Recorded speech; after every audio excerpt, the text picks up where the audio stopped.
In 1995, the United States government released 14 wolves into Yellowstone National Park. 6 years later, the rivers had physically changed course.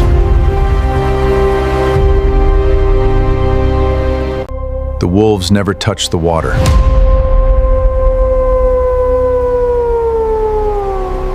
They never touched the riverbanks. They never moved a single stone. And yet, the rivers moved. This is not a metaphor. This is not an exaggeration. This is documented, peer-reviewed, government-verified science that most people have never encountered in any classroom, any textbook, or any nature program. What 14 animals did to the geography of the American West between 1995 and 2001 remains one of the most astonishing biological events ever recorded. And to understand how it happened, you need to first understand what Yellowstone looked like before they arrived. Because the story of what the wolves rebuilt cannot be told without first understanding what had been destroyed. And what had been destroyed took 70 years to fall apart, one decision at a time. In 1872, Yellowstone National Park was established as the first national park in the United States. It covered 2 million acres of the American West, Wyoming, Montana, Idaho, a landscape of volcanic geology, thermal springs, vast grasslands, and river systems that had been shaping and reshaping themselves for 10,000 years. And at the center of that ecosystem, invisible but essential, was the gray wolf, Canis lupus, an apex predator that had roamed the American West for millions of years. By the late 1800s, however, American settlers and government policy had declared war on the wolf. They were hunted. They were trapped. They were poisoned with strychnine-laced bait placed across the landscape by federal agents whose specific job was the elimination of large predators. The reasoning was straightforward and, by the standards of the era, considered entirely rational. Wolves killed livestock. Wolves were a threat to farming communities. Wolves were dangerous. And so, the government killed them. By 1926, the last 2 gray wolves in Yellowstone National Park were shot. The park's official records note the date, the last wolves killed in Yellowstone. After which, silence. What followed that silence was not the thriving paradise that the hunters and policymakers had predicted. What followed was a collapse. A slow, invisible, creeping ecological collapse that unfolded across 70 decades, so gradually that most people watching it happen never understood what they were seeing. The rivers began to change, not quickly, not dramatically, slowly.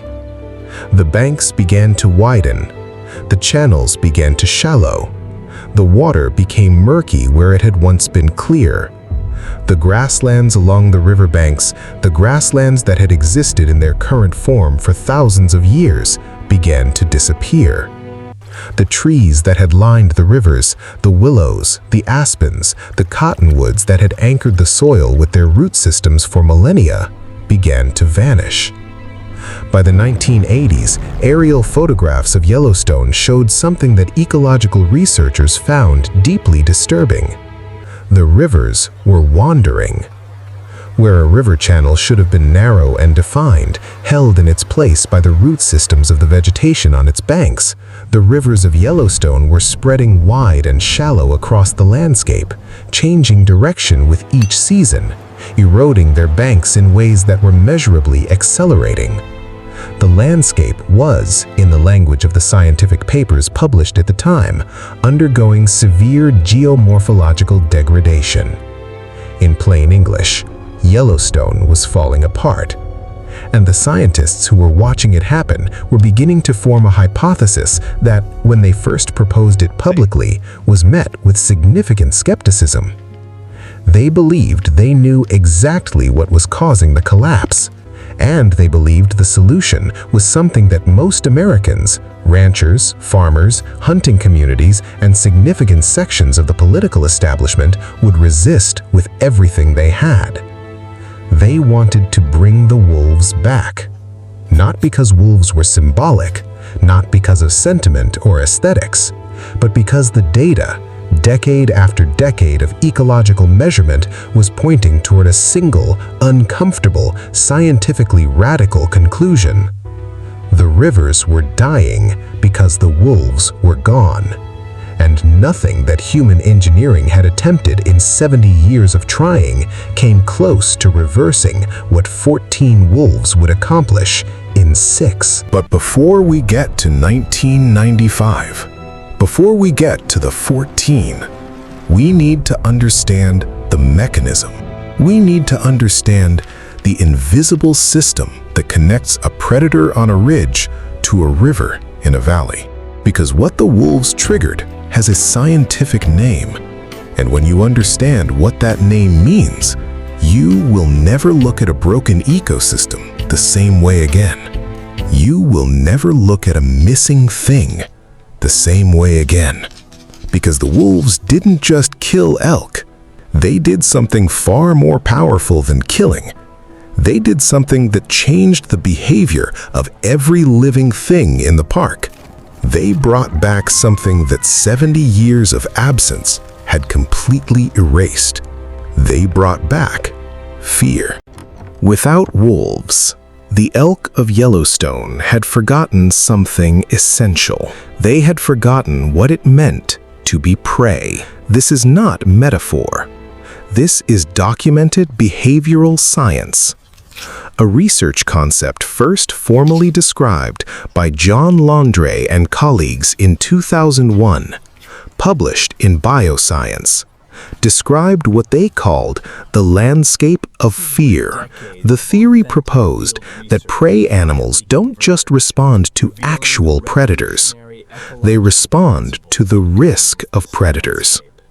The perception of danger shapes where they go, how long they stay, and what they eat. In the presence of wolves, elk are constantly making risk calculations. Open valley? Dangerous. Can't see predators coming. Don't stay long. Don't eat deeply. Keep moving. Dense forest with good sightlines? Safer. But the wolves use the trees too. Be careful. Riverbank? Lethal. Can't run easily. Mud slows movement. Wolves know this. Avoid the riverbanks. These calculations happen constantly, instinctively, at the neurological level. They are in effect a form of geography written in fear. Prey animals move differently when predators exist. They use the landscape differently. They eat differently. And, crucially, they don't eat certain places at all. Without wolves, all of that changed. The elk of Yellowstone, with no predators to fear for 70 years, had become what researchers described in paper after paper as behaviorally naive. They stood in open valleys for hours. They grazed along riverbanks, the most dangerous position possible for a prey animal, hemmed in by water on one side, without concern. They ate willow shoots. They ate aspen saplings. They ate cottonwood seedlings. They ate everything that attempted to grow along every waterway in the park. Not because they were unusually destructive, but because they were numerous, unafraid, and completely unconstrained. The elk population in Yellowstone in the early 1990s was estimated between 15 and 19,000 animals. 15 to 19,000 large ungulates, each consuming between 15 and 25 pounds of vegetation per day, moving without restriction across a 2 million acre landscape. The math of what that meant for the park's vegetation is straightforward. The trees couldn't grow. Every willow that emerged from the soil along a riverbank was consumed before it could establish a root system. Every aspen that attempted to regenerate was browsed back to the ground. The cottonwoods, the trees that had lined the rivers of Yellowstone for thousands of years, their root systems, the primary mechanism by which riverbanks maintained their structure against the force of moving water, could not grow, could not replace themselves, could not hold the soil. And without the roots, without the web of biological infrastructure that trees provide to a riverbank, the soil had nothing to hold it in place against the water. The rivers were not widening because of geological change. They were not widening because of climate. They were widening because the biological glue that had held their banks in place for millennia was gone, eaten away, one elk, one mouthful at a time, for 70 years. The connection between the absent wolves and the dying rivers was not obvious. It was not direct. It did not operate through a mechanism that the human eye could easily follow. It operated through a chain, a cascade of biological consequences so long and counterintuitive that even trained ecologists initially struggled to see it. But the data was there. Measurement after measurement, year after year, the rivers getting wider, the banks getting lower, the trees disappearing. And at the origin point of every measurement, 70 years earlier, 2 wolves shot on a hillside in Yellowstone National Park in 1926, and everything that followed. But here is what makes the Yellowstone story more than a cautionary tale about conservation. Here is what makes it the most important ecological experiment in American scientific history. The scientists who understood what was happening, who had spent decades documenting the collapse, were not simply asking for the wolves back. They were making a specific, testable, falsifiable scientific prediction. They were saying if you return the wolves, the rivers will recover. Not might recover, will recover. Because the mechanism is understood, because the chain of causation has been mapped, because the data predicts the outcome. And they were asking the United States government to conduct the most ambitious ecological experiment ever attempted on American soil, to prove or disprove whether a predator could heal a river it had never touched. The government said yes. In January 1995, the first wolves crossed the border from Canada into Yellowstone, and the experiment began. January 12, 1995. 8 wolves from Jasper National Park in Alberta, Canada, arrived in Yellowstone in wooden transport crates. They had been captured from wild packs. They had been transported across the border under federal wildlife protection orders. They were the first gray wolves to exist in Yellowstone in 69 years. 6 more wolves arrived in subsequent weeks, 14 in total. The political opposition to their arrival had been significant. Ranchers in Wyoming and Montana had fought the reintroduction for years, arguing that the wolves would spread beyond the park boundaries and kill livestock. Hunters had argued that the wolves would decimate the elk herds they depended on. Rural communities had argued that the federal government was imposing a predator on landscapes where people lived and worked. The legal battles had gone to federal court. The scientific community had advocated, published, testified, and finally, 14 animals stepped out of wooden crates into the deep snow of Lamar Valley, Yellowstone. What the wildlife managers who released them expected was straightforward. The wolves would establish territories, they would hunt elk, They would reduce the elk population from its overgrown numbers back toward a sustainable baseline. The park would benefit from reduced grazing pressure. The vegetation might recover gradually over many years. This was the hypothesis. This was what the models predicted. What actually happened exceeded every model. What actually happened was not gradual. It was not slow. It was not what the scientists had prepared for. Within months of the wolves' arrival, not years, researchers in the field began documenting something unexpected. The elk were moving differently.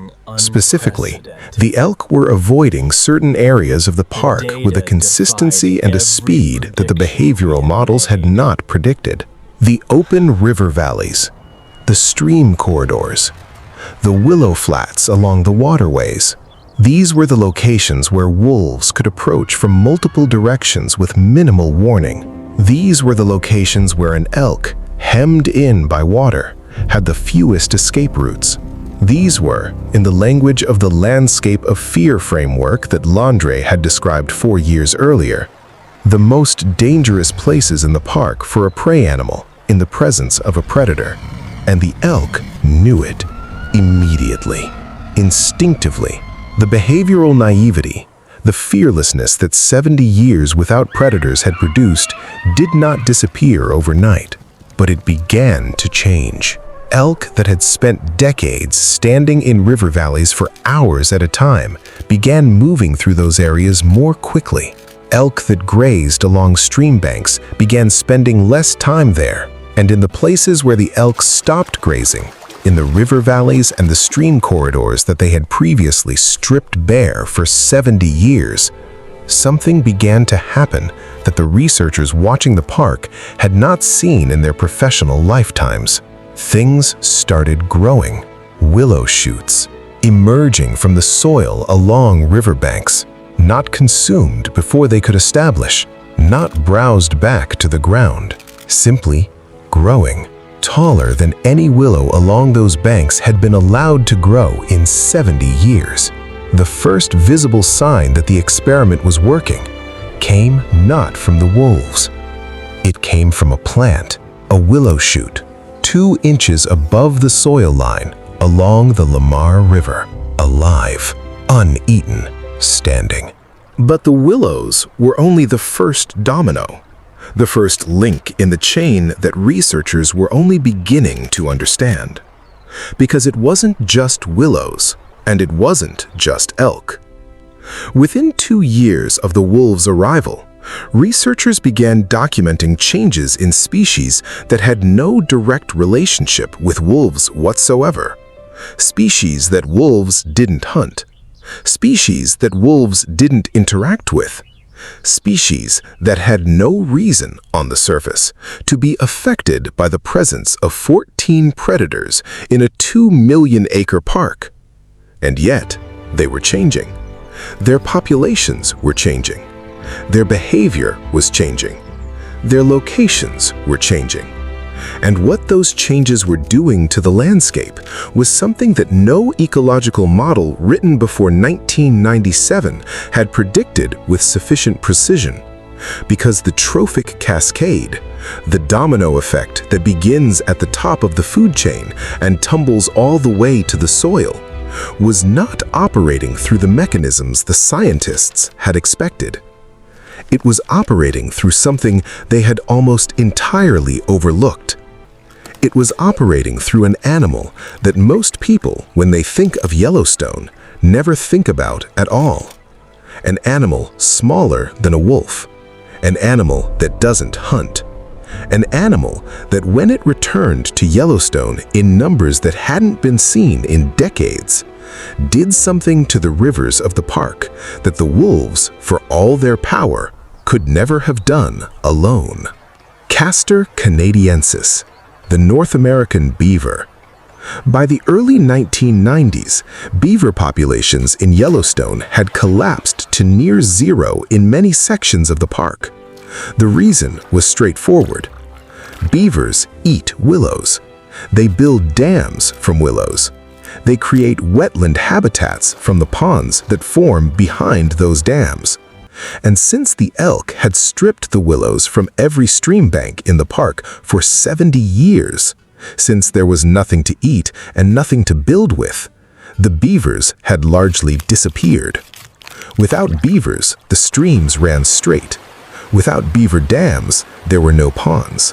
Without wetland habitats, the species that depend on them, the otters, the muskrats, the ducks, the fish, the amphibians, had declined sharply.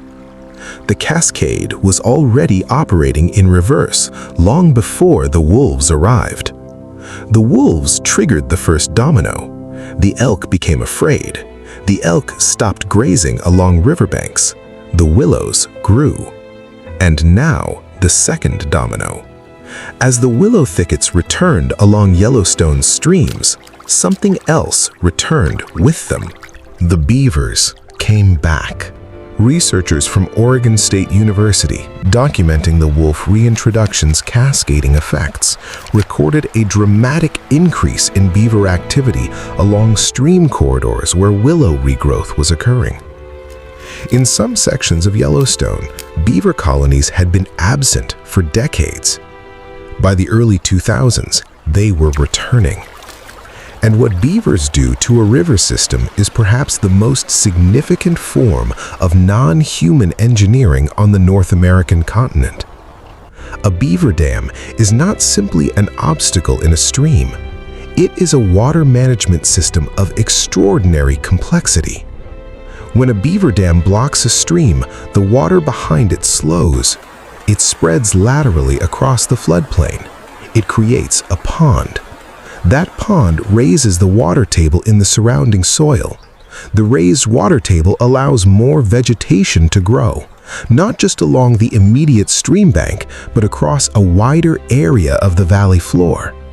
More vegetation means more roots. More roots means more soil stability. More soil stability means the stream bank begins to resist erosion. The stream, rather than spreading wide and shallow across an eroding landscape, begins to narrow, to deepen, to stabilize, to follow a defined course that it maintains across seasons rather than wandering across the valley floor with each spring flood. The river is, in the most literal physical sense, being rebuilt, not by the wolves, not by the beavers alone, but by the chain reaction that the wolves set in motion, a chain reaction that operated through fear, through vegetation, through engineering, through hydrology, and ultimately expressed itself in the physical geography of the landscape itself. Researchers at Oregon State documented specific, measurable changes in the stream channels of Yellowstone streams where wolf influence and subsequent willow regrowth and beaver recolonization had occurred. Stream channels narrowed, bank heights increased, rates of lateral bank erosion, the process by which rivers widen by eating away at their banks, decreased significantly. In several monitored stream sections, the rate of bank erosion dropped by more than 50% compared to sections of the same streams where wolf influence had not yet penetrated. The rivers were not just recovering, they were being restructured. And here is where the science becomes, in the most straightforward possible sense, extraordinary. Because the changes being documented were not subtle. They were not at the edge of statistical significance. They were substantial, measurable, reproducible alterations to the physical shape of river channels. Changes of a type and magnitude that in any other context would require decades of human engineering and millions of dollars of infrastructure investment. 14 wolves had initiated a process that had produced, within 6 years, changes to the hydrology of Yellowstone that the United States Army Corps of Engineers could not have replicated with any amount of machinery. Because the wolves had not operated through force, they had operated through fear. And fear, it turns out, is the most powerful engineering force in the natural world. But the full extent of what the wolves had triggered was not yet visible, because the cascade did not stop with the beavers. It did not stop with the rivers. It continued, downward through the food chain, outward across the landscape, and upward, in one case, into the sky itself. Because something else had returned to Yellowstone, something that had been absent for so long that most of the park's researchers had stopped expecting it. Something that had nothing to do with wolves, nothing to do with elk, nothing to do with beavers or willows or riverbanks. And yet, its return was a direct consequence of the 14 animals that had stepped out of wooden crates into the snow of Lamar Valley in January 1995. And its presence would prove more powerfully than any single piece of evidence that what was happening in Yellowstone was not a local phenomenon. It was not a Yellowstone story. It was a story about how the natural world actually works, and about how badly, for most of the 20th century, we had misunderstood it. What returned to Yellowstone in the cottonwood trees along the river bends was not a predator. It was not a prey animal. It was a bird. A specific bird whose presence in a landscape tells ecologists more reliably than almost any other single indicator that whether the ecosystem beneath it is functioning or collapsing. Its return to Yellowstone in the late 1990s was documented by researchers as one of the clearest signals they had ever seen that the Trophic cascade was real, was measurable, and was operating exactly as the theory had predicted. But the bird was also a warning, because its absence from Yellowstone for 70 years, an absence that nobody had connected to the wolves until the cascade made the connection undeniable, was a mirror that reflected back at every ecosystem on Earth where something had been removed, where something was still missing, and where the rivers were still wandering, still widening, still dying, without anyone understanding why. The bald eagle, Hyaliaetus leucocephalus, the national bird of the United States of America. By the early 1990s, bald eagle nesting activity along the interior river systems of Yellowstone had declined to levels that concerned researchers for reasons that, at the time, they could not fully explain. Eagles need fish.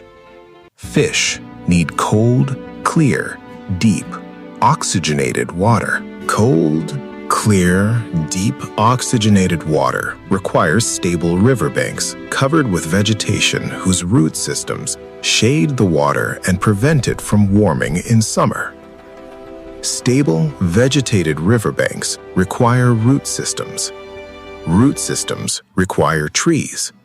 Trees require soil that is not constantly being consumed down to bare ground before any seedling can establish itself.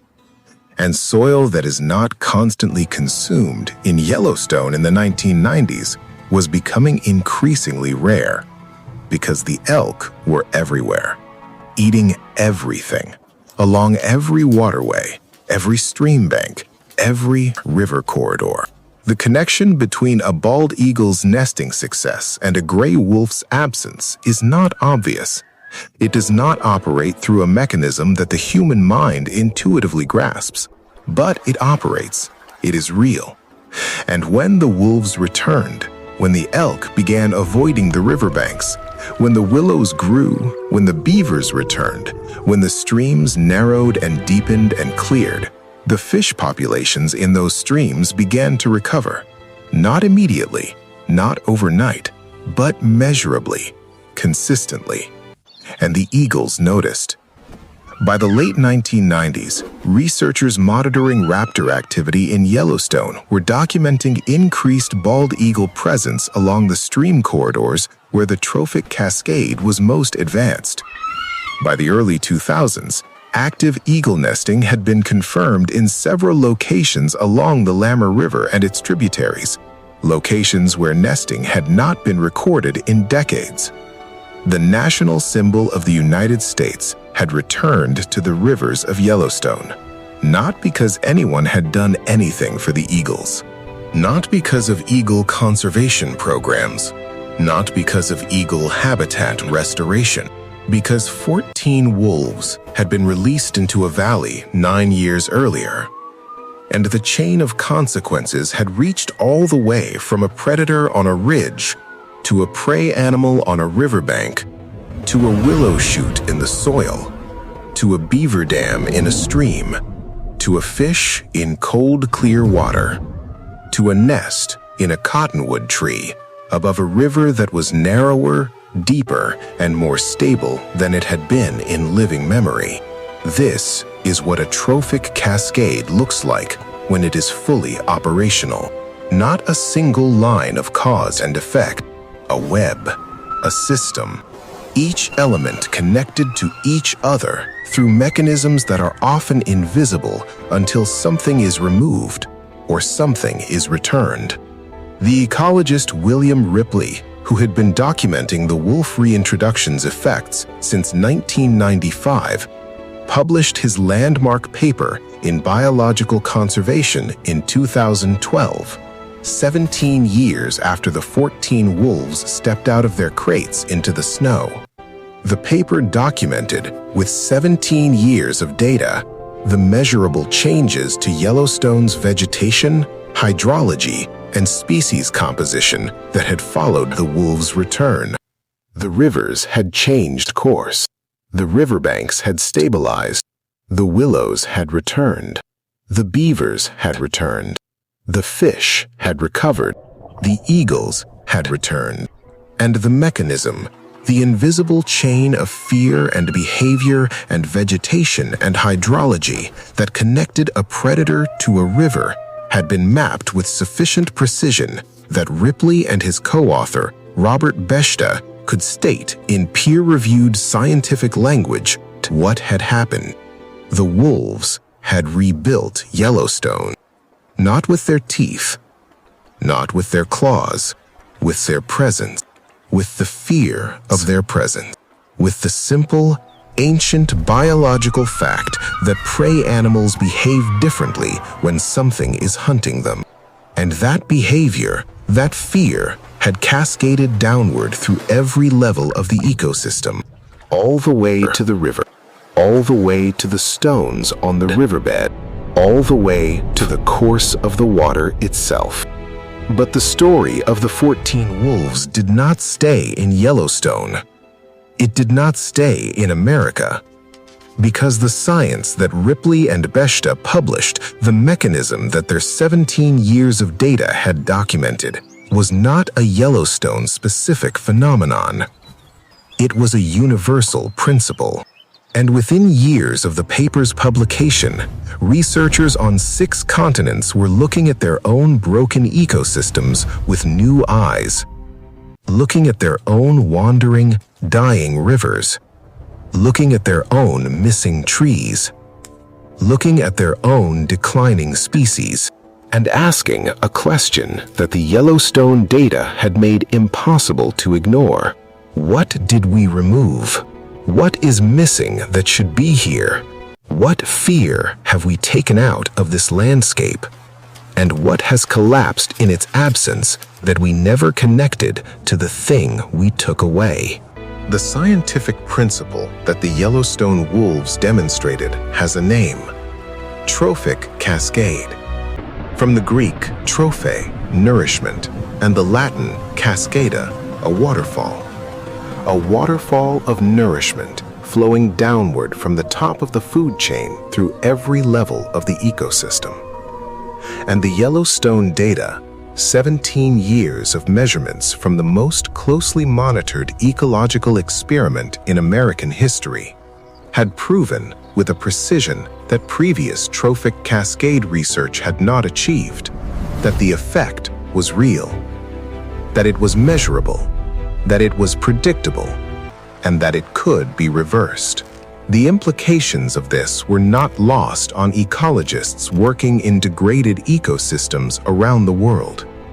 In Scotland, researchers had been documenting the collapse of riparian, riverside vegetation along highland rivers for decades. The mechanism was familiar. Deer populations, unconstrained by predators, had eliminated the regeneration of native trees along Scottish watercourses. The riverbanks were eroding. The rivers were widening. The water quality was declining.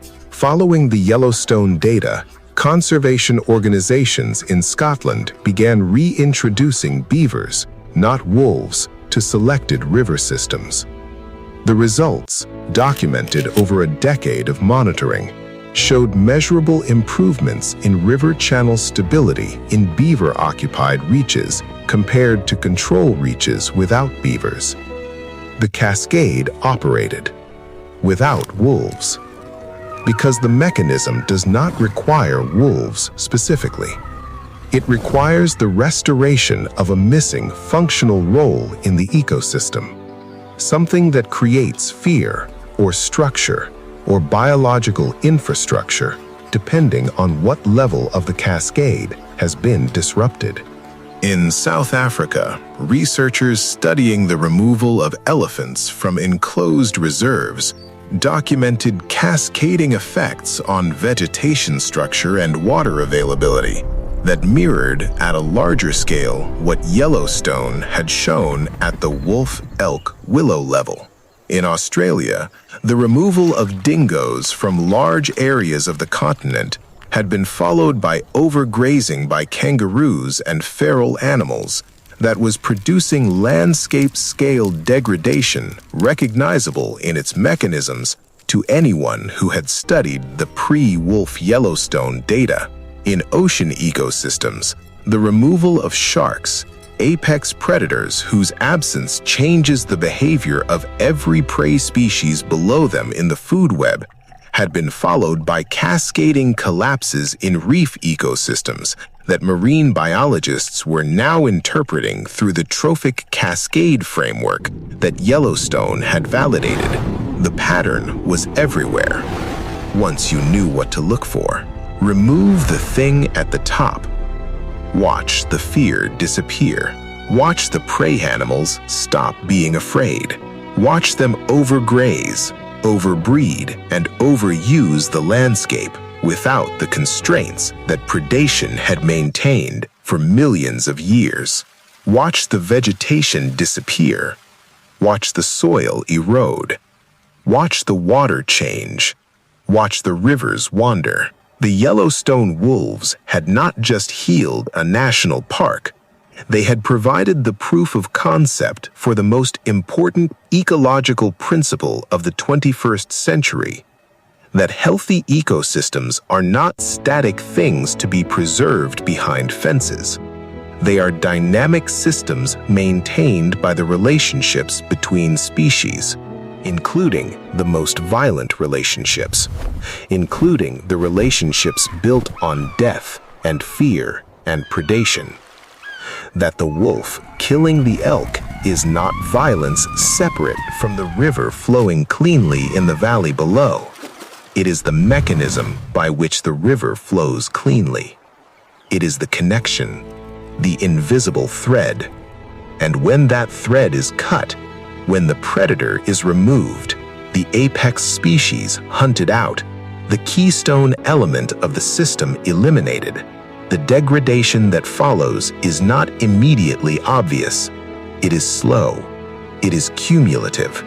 It takes decades to become visible, by which time the system has been failing for so long that most people cannot remember what it looked like when it worked, and cannot imagine what was missing, or that anything was missing at all. And this brings us to the question that the Yellowstone data make unavoidable. Not a scientific question, not an ecological question. A question about every system we live inside, every institution we depend on, every landscape, physical, social, economic, where something is wandering and eroding and declining, and we cannot identify why. The question the 14 wolves ask of every observer who studies what they did: what have you removed? What is missing? What fear? What constraint? What apex element of the system did you take out? And how long ago did the rivers start to wander? The 14 wolves released in January 1995 are gone. Gray wolves live on average between 6 and 8 years in the wild. The original 14 are long dead, but their descendants are in the park.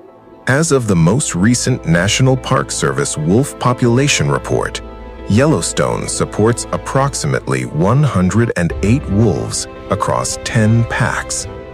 The descendants of the 14, living in a landscape that their presence and the presence of the fear they carry has rebuilt. The rivers that were widening when they arrived are narrower now, measurably narrower. The riverbanks that were eroding are more stable now, measurably more stable. The willows that had been eaten to bare ground for 70 years are standing in dense thickets along the waterways of the Laundré Valley, the Soda Butte Creek, the Yellowstone River's northern tributaries. The beavers are building, the eagles are nesting, the fish are in the cold, clear, deep water, and the rivers that William Ripple and Robert Beschta spent 17 years measuring, have physically moved. Not by much in absolute terms, a few meters in some locations, a narrowing of the channel by measurable percentages, a deepening of the water in sections that were running shallow for decades. But in geological and ecological terms, in the terms of what it means for a river system to change its course and its character within a human lifetime, what happened between 1995 and 2001 in Yellowstone has no precedent in modern conservation science. A river moved because an animal arrived, because elk became afraid, because willows grew, because the fear, the ancient biological essential fear that keeps prey animals from standing in one place until they have consumed everything around them, came back to the landscape.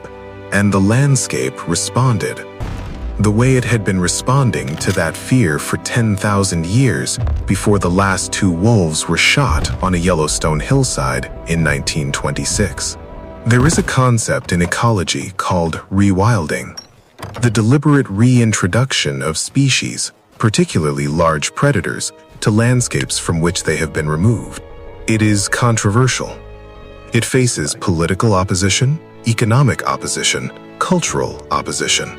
Ranchers oppose it. Hunters oppose it. Agricultural communities oppose it. And the opposition is not without legitimate concerns. Wolves do kill livestock. Predators do create problems for communities that live near them. These are real costs that real people bear. But the Yellowstone data has changed the terms of that argument, because the Yellowstone data has made the cost of absence visible in a way that it was not visible before. The cost of absence is a river that wanders, a riverbank that erodes, a fish population that declines, a bird that stops nesting, a cascade of consequences so slow and so cumulative and so invisible that by the time it is understood, the system has been failing for generations. The 14 wolves did not just heal Yellowstone. They gave us a methodology, a way of looking at broken landscapes and asking the right question. Not what do we need to add, but what did we take away? Not what is missing from this system, but what was here before we arrived and decided it was unnecessary. Every wandering river has a story. Every eroding bank has a cause. Every species that is declining, in numbers, in range, in the territories it once occupied, is a signal. And the signal is the same signal that the dying rivers of Yellowstone were sending for 70 years before anyone was prepared to listen. Something is missing. Something that was here before. Something whose absence is cascading through every level of the system. Downward, outward, all the way to the water. The archive has no closing statement on this. It has no resolution to offer. It has only the question that 14 wolves asked by existing, by hunting, by frightening elk away from riverbanks, and the rivers of Yellowstone answered by changing course. What did we remove? Subscribe to Hist Discover. The next file does not answer this question. It asks a different one.